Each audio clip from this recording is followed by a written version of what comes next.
Hello YouTube, it's Channel Annabella, and you can tell that last night's Doctor Who episode, Extremis, which is episode 6 of series 10, was the Stephen Moffat one, hence why this review is taking me a little longer to put together.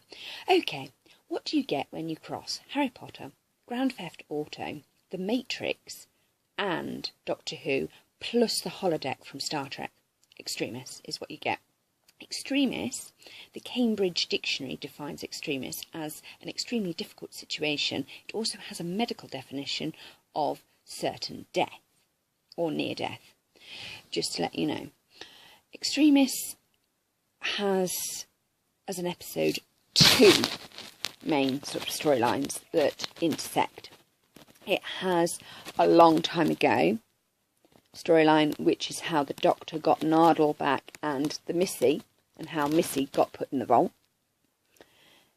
and also how the Doctor got River Song's diary. Oh yes, Extremis also merges with The Notebook, both the novel and the film. Do check it out, it's a lovely romance. Anyway, moving away from Ryan Gosling. So you've got the first bit, which is how the Doctor got Missy in the vault. That isn't a spoiler, most people have probably guessed, because I mean, who would play a piano in the vault, and who would he have dinner with in a vault? What was interesting was Missy. These are spoilers, by the way. This whole review is going to be spoilers. We're at episode 6. Episode 6 is part of a trilogy, so 6, 7, and 8 are all going to be interlinked, which takes me back to classic Who days, which I think is rather good. So we've got Missy giving him condolencing due to the passing of a certain song and things, and also the Daleks knowing about his domestic bliss on Trenzler, which I found quite quaint. Anyway, moving on. So the first sort of main story is how the Doctor got Missy and how he got Nardole and how they all ended up on Earth, waiting around for 1,000 years with this vault business, which is all to do with this fatality planet. Moving on. And the fatality index. I'm loving the fact that the guy was just sort of like checking the Doctor's fatality count, and everybody else was sort of like running away, like running.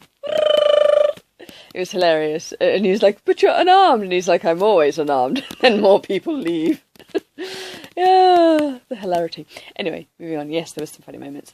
And then there was this whole business with the Pope, the Vatican, and an email. Yes, there are many, many questions we could ask about this. I'm loving the use of the Matrix glasses. Loved that. That was a great way of getting round blindness. Though why on earth the Doctor couldn't learn Braille? I mean, it's not difficult. I can read grade 1. It's not hard. I'm sure as a Time Lord he could have learned the Braille coding system pretty quickly. But hey-ho. What can you do with people who clearly don't understand Braille?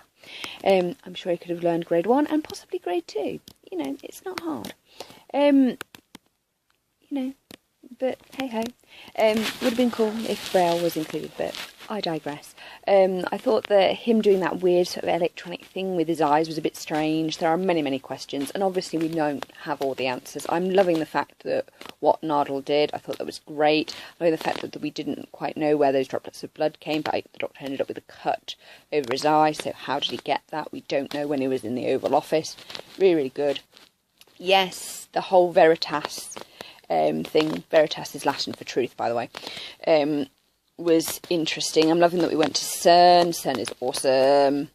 And all sorts of other geek references were in there. Loving the reference to the holodeck. Oh, I love the holodeck. But what was really interesting about that whole sort of time loop, yes, timey-wimey, yes, wibbly-wobbly, timey-wimey, yes, stuff, was how on earth, because he got the email at the start of the episode when he was outside the vault, and then at the end of the episode when he was in the Oval Office he sent the email, which means that the whole thing is one of the Moffat time loops of doom. Yes, we're time looping of doom. So yes, actually the easiest stuff to learn about was the whole Missy thing, because that actually happened in chronological order. And I'm loving the fact that Bill goes on a date and the Pope ends up in her room. Hilarity on many levels.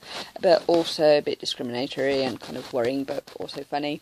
So yeah, it is kind of interesting, pretty much, but there are many questions, and we're not going to know all of the answers to it when you've got things like, but I'm loving the Matrix reference. I really love the use of the glasses, like, you're like, because he had sonic glasses before he got his blue sonic screwdriver. So I'm loving the fact that Peter Capaldi's Doctor has gone back to using those, and I'm loving the fact that when it comes up, they just sort of like mailed it, and all the data comes down. Very Matrix, and it was in green. I had flashbacks, and I'm loving the fact that those portals were oval, because that reminded me of like the thumbprint of Matrix code in the Matrix, which was kind of awesome. Because everything was like, oh. Yes, total geek. I know. It's so sad, but hey ho, that's life. We have to live with it and keep, don't we? So yeah. Oh, my head is being cut off by this stupid thing. I'll hold it a bit further. So yes. So that is what happens when you cross Harry Potter, the Matrix, Doctor Who, the holodeck from Star Trek. I'm glad that we actually are getting some Star Trek references, because Star Trek was a good science fiction show, only it has now become cliche and techno-babble, because I mean, who wants to hear a red shirt techno-babble at you? Just kill them already and get on with the plot. Yeah. Hey ho for Star Trek.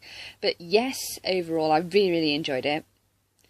Obviously we don't have all the answers, because we've got 2 more episodes in this trilogy, and I think by the end of it Missy is probably going to break out. And actually, she's probably going to, in the next one, actually help him, because he's asked her to. Whether that'll be a good thing for the universe, probably not. But hey, if the situation is extremely difficult, you need a fellow Time Lord to help you. I really want to know where Bill and Nardole are, because I think that's an interesting conundrum.